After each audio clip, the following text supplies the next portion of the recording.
Well, we're going to look at foolishness one more time this week. We've been on the subject of fools and foolishness found in the book of Proverbs all week. And we've looked at characteristics of fools. We've looked at the Hebrew words for fools. We've been looking yesterday and today at the issue of how we deal when we have foolish people in our lives. How should we go about trying to help them? What is the wise way of doing so? So Proverbs is helping us not only to examine our own selves and look at the potential that we are fools ourselves and need to change and deal with that, and also helping us to deal with people in our lives that might fit those characteristics, unfortunately. So we're going to look at some more things that Proverbs says about dealing with fools that are in our world. And this one today is a little different. And that is that we simply should stay away from them. Yesterday, we dealt with those fools in our lives, and we're not wanting to be derogatory by saying that. These are characteristics of somebody who's living in unwise ways, and we're trying to help them. That's how Proverbs is using the word. That's not pigeonhole people as fools because they're not like us, but when we recognize that they're going a wrong direction, how can we help them? That was yesterday's discussion. Today we're looking at people in our lives that would be characterized by foolishness, but we can't help them. There's simply nothing we're going to be able to do to help them. They might be in our work world where we don't have the position where we can challenge them. It might be simply that we've lived with them or around them for years and years and nothing changes. It might be in our school situation, our friendships. So what should we do in those circumstances? Well, Proverbs chapter 14, verse 7 informs us that there's times we simply need to stay away from such people. Leave the presence of a fool, or you will not discern words of knowledge. The things we're going to look at today kind of overlap, but he's saying here, if you're in the presence of a fool, if you're hanging around with people that live foolishly, think foolishly, process foolishly, then you are going to start processing like they do. You're not going to discern the words of wisdom and of knowledge. Because your mind is now going to be shaped by the way they think. And so there are times when if we recognize that in our own life, that because of the people that we are hanging with, that our mindset, our thinking process has become like that, we might simply have to stay away from such people. And you kind of watch that in our world right now when we have so many polarizing ideas running around out there, conspiracy theories and ideas that are not based upon necessarily the full facts, but upon rumor and so forth.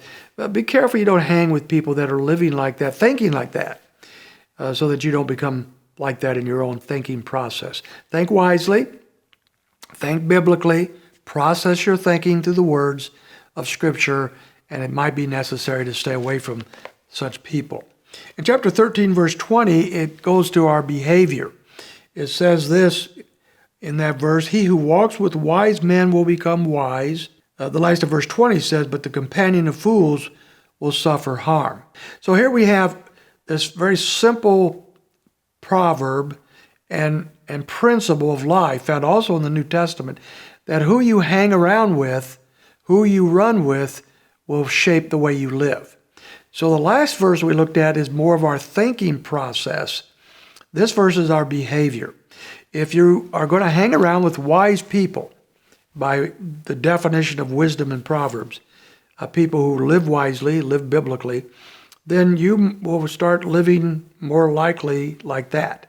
You will live wisely as well. But if you're going to hang around with foolish people, if that's going to be your companionships and your friendships and so forth, your fellowship, then do not be surprised as you start behaving like them as well.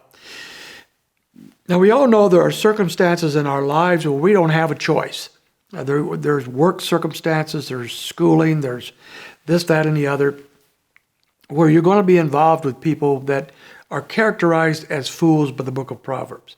And you can't do a lot about that. But you do have discernment and discretion with others in your free time, your friendships, those you choose to be with.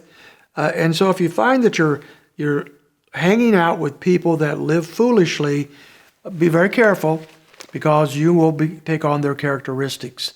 And so Proverbs warns us about that. In chapter 9, verse 8, he goes to a little different direction. He says this, "Do not reprove a scoffer, or he will hate you. Reprove a wise man, and he will love you." Now, speaking once again about dealing with fools, he says, if you reprove, if you try to correct a wise person, you will find that he'll get wiser still. Another proverb says he will love you. That's a characteristic of wise people.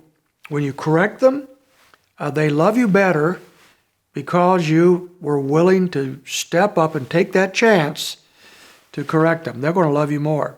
That's a characteristic of a wise person. And if they heed your wisdom, if you're giving them true biblical wisdom, they'll be wiser still. A wise person wants to become wiser. They want to live more wisely. And therefore you have helped them in that endeavor, and they will love you more for it. And they will gain insight. But on the other hand, reprove a fool or a scoffer, and he will hate you. A scoffer is one who makes fun of wise living. And so if you go to such a person, and that's a characteristic of a fool, and you point out something that is obviously foolish and wrong in their life, they are not likely to thank you for that. They're going to actually, it says here, hate you for it. We talked about that a little bit yesterday. We're not going to be congratulated for stepping up and trying to help somebody who is living foolishly. Nevertheless, that doesn't mean you shouldn't do it, but it does say here, be very careful in the process of doing so. And you're going to learn something else in this process. You'll learn in your world who is wise and who is foolish. You'll learn that when you correct a fool, that they do not gain wisdom, they resist, they push back, and they might even hate you for it. That's a fool. And now you know how to identify that person, how to go about trying to be in their life. If you correct a wise person and they love you more for it, and they gain insight from that, you now know you're dealing with a wise person. This is just wise living, as Proverbs tries to take us there, that we realize the kind of people and identify the kind of people in our life so that we know how to deal with them.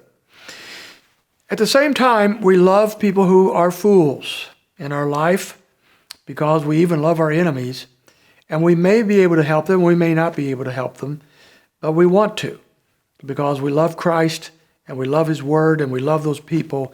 We want to help them if we can, but these teachings in Proverbs helps us get a good handle on how to go about doing that. So I hope this has helped you in your understanding of fools and foolishness in our lives and in the lives of those around us and how to deal with that.